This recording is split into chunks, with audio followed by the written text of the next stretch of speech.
Langsung aja kamera rolling syuting aja langsung, entot. Halo semuanya, gimana kabar kalian? Masih nganggur? Sama. Kali ini saya akan membahas film The Raid 2, lanjutan dari film kemarin, masih dibintangi oleh abang sepupu saya, yaitu Iko Uwais.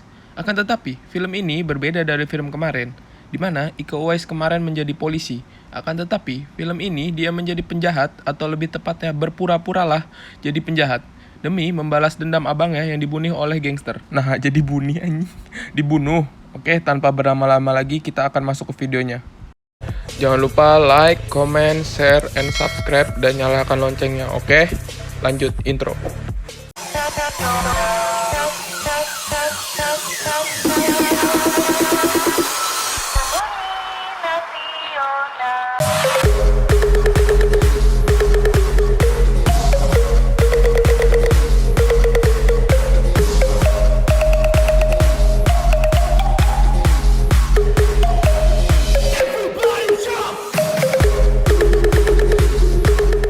Film diawali dari Andi yang ditangkap dan babak belur oleh gangster yang diketuai oleh Bejo, ini orangnya. Sedikit terjadi percecokan, Bejo pun menyuruh anak buahnya untuk menembak kepala Andi, dan film pun dimulai.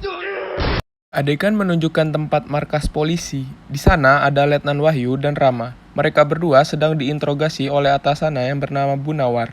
Di tengah perbincangan mereka, Bunawar menyuruh rekannya untuk menembak Letnan Wahyu karena telah berkhianat. Lalu, Bunawar memerintahkan kepada Rama untuk menangkap koruptor yang bernama Reza.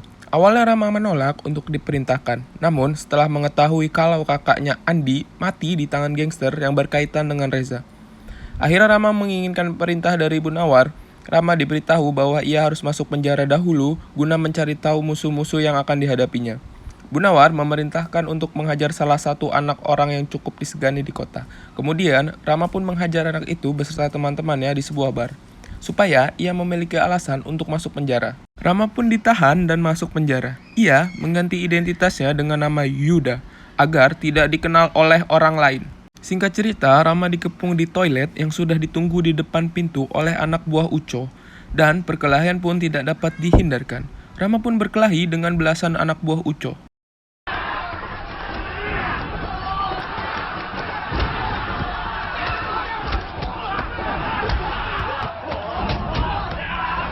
Kemudian, pada siang harinya, saat Rama sedang makan, ia didatangi oleh Uco, tidak pakai kak. Uco adalah anak dari bos gangster yang terkenal di kotanya, di mana ayahnya memiliki daerah kekuasaan tempat hiburan di seluruh kota yang ia tempati. Adegan berpindah pada esok hari saat Rama, Uco, dan napi lainnya dikumpulkan di satu tempat. Tiba-tiba, para napi itu menyerang Rama dan Uco, dan sekali lagi perkelahian pun dimulai.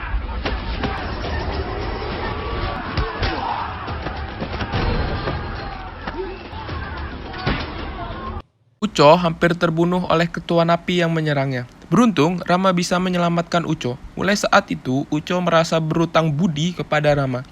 Cerita berlanjut saat Rama keluar dari penjara. Ia dijemput oleh Uco untuk diajak ke tempat ayahnya agar bisa bergabung ke dalam anggota gengnya. Singkat cerita, Rama dan Uco pun sampai. Mereka sudah disambut oleh ayah Uco yang bernama Bangun dan juru bicaranya bernama Eka. Bangun mengucapkan banyak terima kasih kepada Rama karena telah membantu Uco selama di penjara. Setelah percakapan selesai, Rama pun disuruh untuk telanjang bulat untuk diperiksa isi pakaiannya oleh Eka. Setelah dicek pakaiannya dan tidak ada yang mencurigakan, Rama pun berhasil bergabung ke dalam geng yang diketuai oleh Bangun, tidak pakai tidur. Keesokan harinya, di mana Rama saat itu pertama kali ikut dalam melaksanakan misi untuk membalas pembayaran uang keamanan. Di sana ada seorang pengusaha ilegal yang bernama Topan. Mereka saat itu sedang bernegosiasi. Topan adalah pemilik usaha ilegal untuk memproduksi film porno di kotanya dan sudah lama bekerja sama dengan ayahnya Uco. Topan pun menyembunyikan usaha sampingannya yaitu perdagangan narkoba terhadap Bangun. Jika Bangun tahu kalau Topan memiliki usaha lain, maka ia akan meminta bayaran lebih untuk uang keamanannya. Di balik itu semua, Uco sebenarnya sudah mengetahui usaha yang disembunyikan Topan. Ia meminta uang keamanannya 2 kali lipat, dan Topan tidak mau memberikan uang tersebut. Karena uang keamanan tidak ditambahi, akhirnya Uco menyuruh Rama dan anak buahnya untuk menghajar Topan.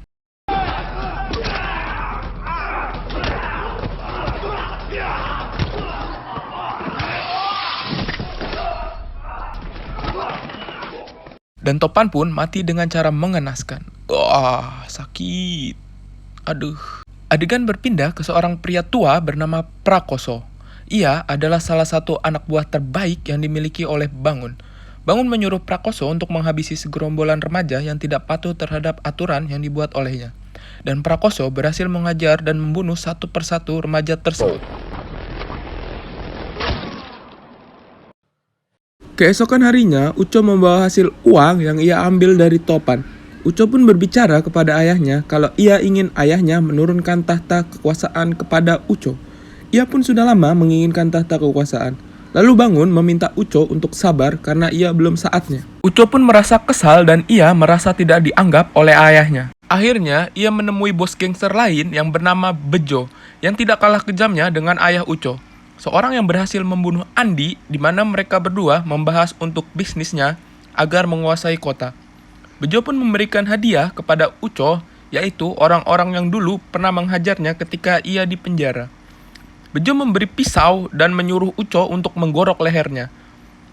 Tanpa basa-basi, Uco pun mengambil pisau itu dan menggorok leher satu persatu, sampai suatu ketika ia melihat tahanan yang ingin digoroknya memiliki tanda tato. Akan tetapi, Uco tetap menghabisi semua tahanan itu.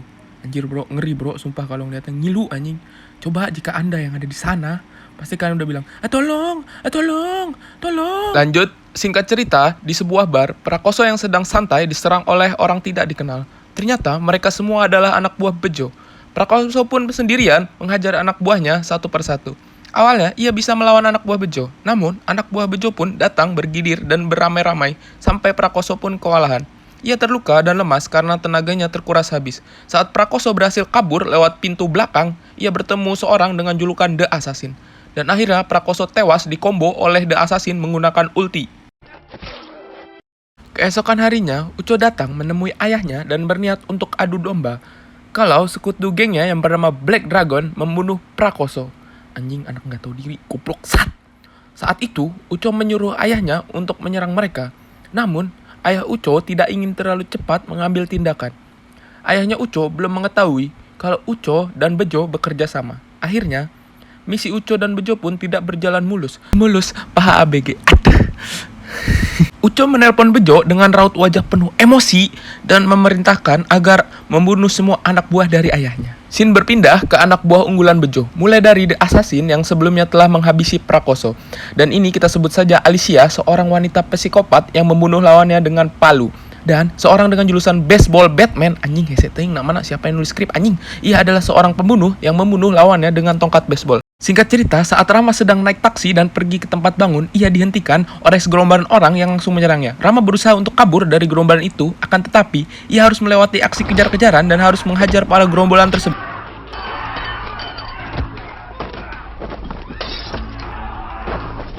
Sampai akhirnya, Rama berhasil menghabisi semua gerombolan itu. Adegan berpindah dengan baku tembak antar geng yang terus berlanjut. Ini adalah adegan yang dihapus dari film The Raid karena mungkin terlalu sadis dan tidak cocok diperlihatkan. Karena banyakkan adegan menembak, bool-membool, tusuk-menusuk yang tidak perlu kalian lihat.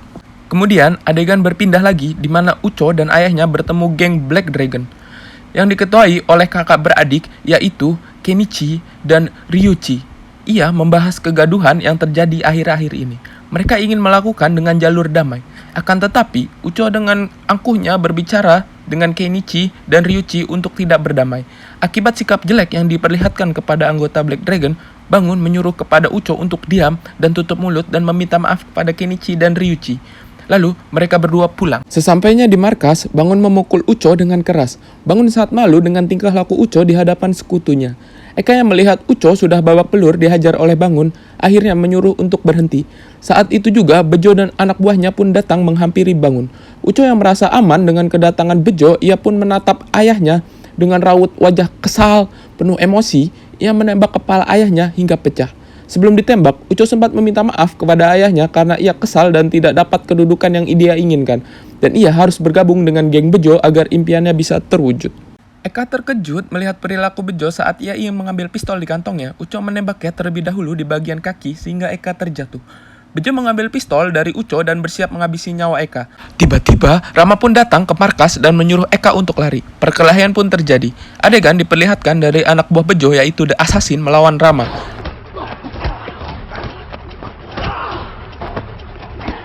Akhirnya, Rama kalah melawan The Assassin dan pingsan saat itu juga. Ia pun disandra dan dibawa menggunakan mobil. Eka yang tahu bahwa Rama disandra, ia menyusul Rama dari belakang untuk menyelamatkannya. Saat Rama sudah sadar diri, ia pun langsung menghajar dengan pukulan serius tendangan si Madun ke anak buah si Bejo di mobil. Sementara, Eka yang menyusul terambat oleh musuh lainnya. Singkat cerita, Rama berhasil dibawa oleh Eka. Eka memberitahu kepada Rama kalau ia juga adalah seorang polisi. Eka juga sudah mengetahui identitas asli dari Rama. Ia juga adalah suruhan dari Bun Nawar. Rama ingin melanjutkan misinya, akan tetapi Eka sudah tidak menginginkan untuk ikut dengan Rama, karena ia sudah lelah dan staminanya sudah habis. Akhirnya Rama pun pergi seorang diri. Singkat cerita, Rama membawa mobil Eka dan menerobos markas Bejo seorang diri. Ia berhasil mengalahkan anak buah Bejo satu persatu.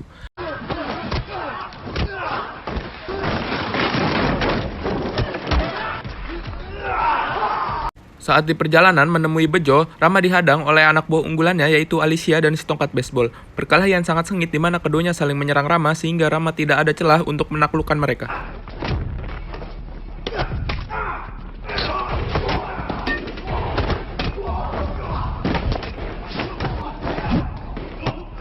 Di saat mereka berkelahi, adegan berpindah di mana terdapat 3 orang yang sedang santai menikmati makanan, yakni Bejo, Uco, dan juga Reza. Reza adalah target utama dari Bejo dan Uco. Kemudian, Uco tidak sengaja melihat tato di tangan Bejo.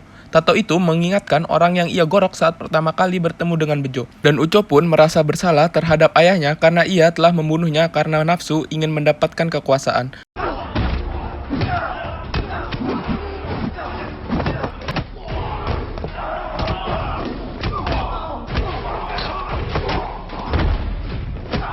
Adegan berpindah kembali pada perkelahian Rama dan 2 orang anak buah Bejo. Ia berhasil membunuh 2 orang tersebut dan cukup menguras banyak tenaga. Saat melanjutkan langkahnya untuk bertemu Bejo, ia dihadang oleh The Assassin. Pertarungan dengan senjata ala Naruto pun tak terhindarkan. Pada akhirnya The Assassin bisa dikalahkan.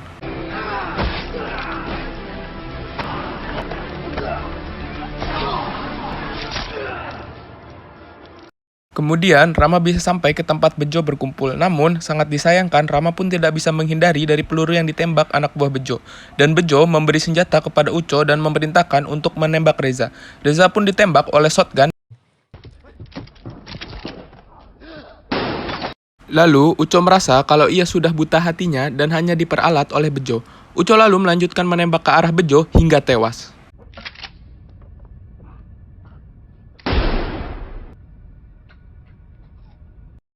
Uco pun kembali memegang senjatanya dan mengarahkannya kepada Rama. Akan tetapi, Rama dapat mengecoh pergerakan Uco dan berhasil menancapkan senjata tajamnya ke arah Uco hingga Uco pun tewas. Dan akhirnya Rama berhasil menghabisi mereka semua. Saat Rama berjalan keluar dari markas Bejo, ia bertemu dengan Kenichi, ketua dari Black Dragon. Kenichi menawarkan Rama untuk bergabung dengan gengnya.